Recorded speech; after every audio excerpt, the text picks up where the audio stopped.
46 540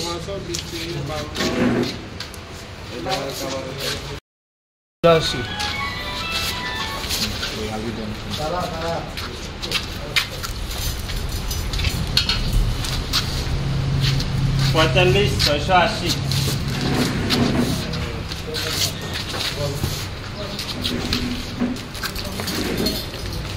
বান্দা আরম্ভ করলে তখনই করে 47 100 করলে তুই আনবি।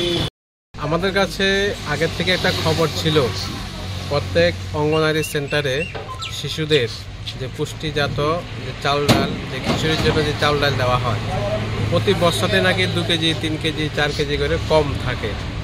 তো সেটাই সব খবর পেয়ে আমরা আমাদের দপ্তরের যিনি সিডিপিও আছেন মাতাবাড়ি প্রজেক্টের, ওনার সাথে আমরা আলোচনা করি।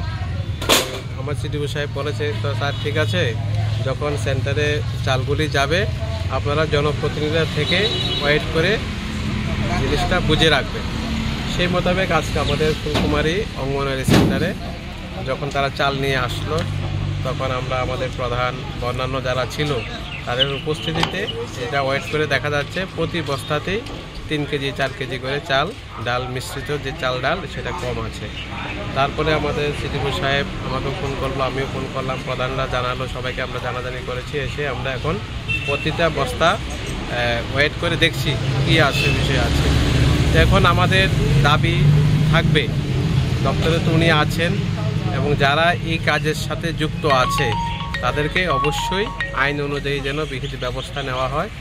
এবং যে ঘটনাটা ঘটেছে যে ছোট ছোট শিশু বাচ্চাদের যে পুষ্টিজাত খাবার, এটার থেকেও যে একেবারে নিম্নমানের যে মানসিকতার পরিচয় সেটা আমরা দেখতে পাচ্ছি। তা আগামী দিনে আমাদের সরকার চেষ্টা করবে, আমাদের দপ্তরের আধিকারিক সিডিপিও সাহেব আছেন, উনিও চেষ্টা থাকবে, আমাদের তরফ থেকেও জারি থাকবে এই ধরনের ঘটনা যাতে আর না ঘটে এবং প্রয়োজনীয় আইন অনুযায়ী যেটা যারা এই কাজের সাথে যুক্ত আছে সেটা যেন বিহিত ব্যবস্থা নেওয়া হয়, তার জন্য আমরা দপ্তরের কাছে অনুরোধ রাখছি। আপনার নাম? আমার নাম সুজন কুমার সেন, সহকারী সভাধিপতি, গোমতী জেলা পরিষদ।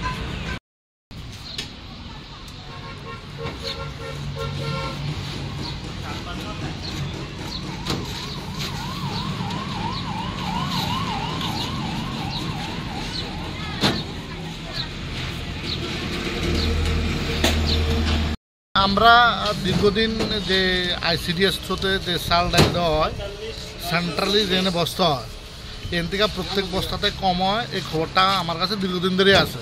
ঠিক আছে, তো আমি আজকে অনেক দিন ধরে আমাদের সিডিপিও সাহেবের পার্শ্ব করতেছি। তো সিডিপিও সাহেব কইছে যে সময় গাড়ি আইব আপনি আমার কল করবেন, আমি টোটাল মাপটা দেখব। ঠিক আছে, তো স্যারেও আমারে কইছে এটা সরকারি সাপ্লাই, কইছে আমার তো সুপারভাইজিং অফিসাররা আছে, তারা দেয়, আমি তো সব কিছু দেখতে পারি না। ঠিক আছে, আমি দেখি।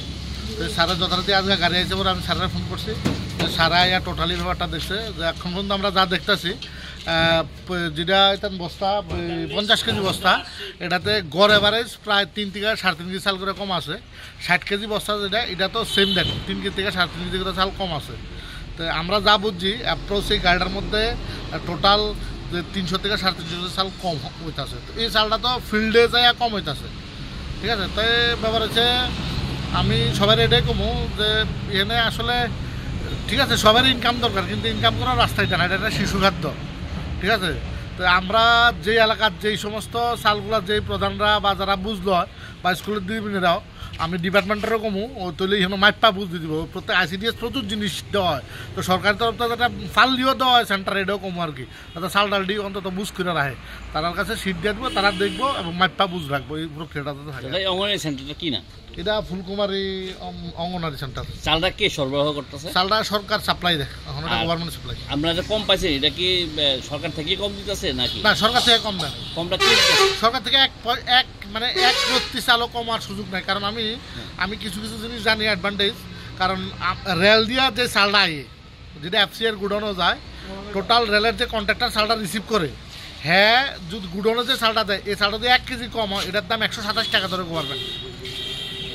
গভর্নমেন্ট 1 রত্তি চালও কম দাম। এখানে লোকাল কিছু লোক থাকতে পারে, আমার মনে হয় লোকাল কেউ আছে, বা সবাই তো সব কিছু দেখা সম্ভব না, কারণ এখনকার একটা আধিকারিকের কাছে অনেকগুলো কাজ থাকে, প্রচুর পেপার করসপন্ডিং লাগে। ঠিক আছে, ওইটার ফাঁকে হয়তো বা কে বা কারা যারা বস্তা পুরায় হয়তো তারা এটা কিছু কম টম দিয়া একটা চাল ম্যানেজ করে আর কি।